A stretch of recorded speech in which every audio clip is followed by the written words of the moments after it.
Hi viewers, வணக்கம். Welcome back to screen time with Dinesh. இன்னைக்கு என்ன படம் ரிவ்யூன்னு பார்த்தீங்கன்னா ஆரோமலை. இந்த படத்தை வந்து பார்த்தீங்கன்னா சரண் தியாகன்றவர் டைரக்ட் பண்ணியிருக்காரு. அப்புறம் கிஷன் தாஸ் வந்து ஹீரோவாக நடிச்சிருக்காரு. அப்புறம் சிவந்திகான்றவங்க ஹீரோயினாக நடிச்சிருக்காங்க. அர்ஷத் கான் அவர் வந்து காமெடி ஒரு ஹீரோக்கு ஃப்ரெண்டாக வருவார். அப்புறம் விடிவி கணேஷ் வந்து ஒரு நல்ல ரோல் பண்ணியிருப்பார்.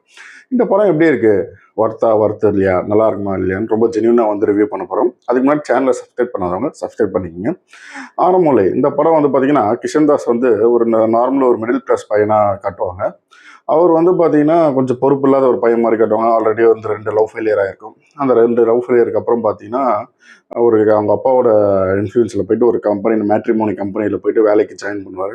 அங்கே வந்து தான் வந்து பார்த்தீங்கன்னா ஹீரோயினை வந்து மீட் பண்ணுவார். ஹீரோயின் வந்து இவங்களுக்கு ஹெட்டாக இருப்பாங்க.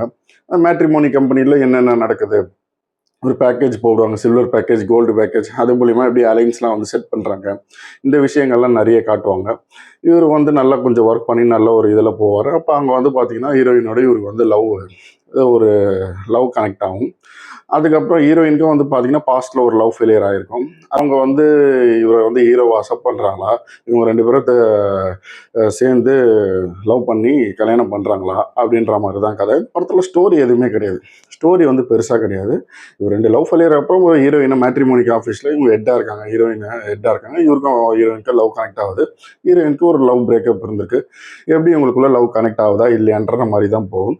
அப்படியே ஒரு மெலோடியான ஒரு படம் மாதிரி சொல்லலாம். ஒரு ஸ்க்ரீன் பிளே வந்து அப்படியே ஒரு ஒரு ஆரம்பத்துலேருந்து இது பண்ணுற மாதிரி. இந்த படத்தை வந்து ஒரு 2010 நடக்கிற மாதிரி அப்படியே காமிச்சு ஸ்டார்டிங்லேருந்து அப்படியே கொண்டு போவாங்க. என்னோட படம் எப்படி இருக்கும், ஒரு ஒரு விண்ணை தாண்டி வருவாய்க்கு அப்புறம் அந்த மாதிரி ஒரு கான்செப்டில் இது சிம்பு இந்த படத்தில் வந்து ஸ்டார்டிங் வந்து வாய்ஸ் கொடுத்துருப்பாரு. அந்த மாதிரி ஒரு ஸ்டைலில் போவோமான்னு பார்த்தீங்கன்னா ஒரு அந்த அளவுக்கு இல்லாமல் ஒரு நார்மலாக போவோம். கனெக்டிவிட்டி அங்கே கனெக்ட் ஆகிருக்கும். மூவி வந்து ஒரு டீசெண்டாக எடுத்திருப்பாங்க. ஹீரோ ஹீரோ வந்து கடைசியில் வந்து ஹீரோயினோட சேர்றாரா அப்படின்ற மாதிரி தான் ஸ்டோரி போகும். இந்த படம் வந்து மேக்கிங் எப்படி இருக்குது, ப்ளஸ் மைனஸ் எப்படின்னு பார்த்தீங்கன்னா படத்தில் வந்து ப்ளஸ்ன்னு பார்த்தீங்கன்னா மேக்கிங் வந்து நல்லா எடுத்துருப்பாங்க. சினிமாட்டோகிராஃபர் நல்லா பண்ணியிருப்பாங்க. பேக்ரவுண்ட் ஸ்கோர் நல்லாயிருக்கும். ஹீரோ ஆக்டிங் நல்லாயிருக்கும். படத்தில் வந்து சாங்கே கிடையாது. மவுண்டைன் சீன்ஸில் தான் வந்து சாங்ஸ்லாம் வரும். படத்தில் மைனஸ்ன்னு பார்த்தீங்கன்னா இன்னும் நல்லா காமெடிஸ்லாம் வந்து நல்லா அங்கங்கே வந்து ப்ளேஸ் பண்ணியிருக்கான். காமெடி கொஞ்சம் கம்மியாக இருக்கிற மாதிரி இருக்குது. அர்ஷத் கான் அவர் வந்து தான் வந்து ஏதோ ஒரு டைலாக் பேசணும், ஏதோ எழுதி கொடுத்து பேசுகிற மாதிரி ஒரு டைலாக் அந்த மாதிரி தான் பேசியிருப்பார். பெருசாக வந்து நிறைய காமெடிஸ்லாம் வந்து ஒர்க் அவுட் ஆகல. இன்னும் இந்த படத்தில் காமெடிஸ் நல்லா ஒர்க் அவுட் ஆகியிருந்தால் படம் இன்னும் நல்லா இருந்திருக்கலாம் அப்படின்ற மாதிரி நம்மளுக்கு தோணுது. விடிவி கணேஷ் அவரும் வந்து இந்த படத்தில் வந்து ஒரு 55 வயசாகி ஒரு பொண்ணு கடைக்கு தேடிட்டு இருக்காரு. அதுக்கு ஒரு கதை சொல்லுவார், ஏன் ஒரு 55 வயசில் பொண்ணு பார்த்துட்டு இருக்காங்க. அவர் சில்வர் பேக்கேஜ் எடுத்திருப்பாரு. அவருக்கு எப்படி வந்து பொண்ணு பார்த்து ஜோடி சேர்க்குறாங்கன்றது அந்த விஷயங்கள்லாம் சில காமெடி இருக்கும். விடிவி கணேஷ் அப்பப்போ லைட்டாக வந்து காமெடி பண்ணியிருப்பாரு.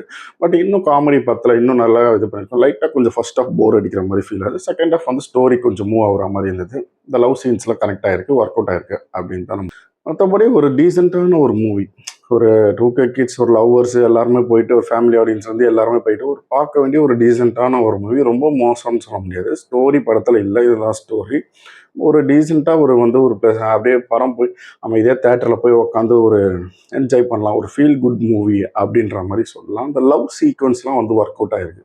செகண்ட் ஹாஃபில் வந்து ஹீரோயினோட கனெக்ட் ஆகிற அந்த லவ் சீக்வன்ஸ், அந்த எமோஷ்னல் சீன்ஸு, இந்த மாதிரி கனெக்டிவிட்டிஸ்லாம் வந்து இந்த படத்தில் வந்து நிறைய ஒர்க் அவுட் ஆகிருக்கு.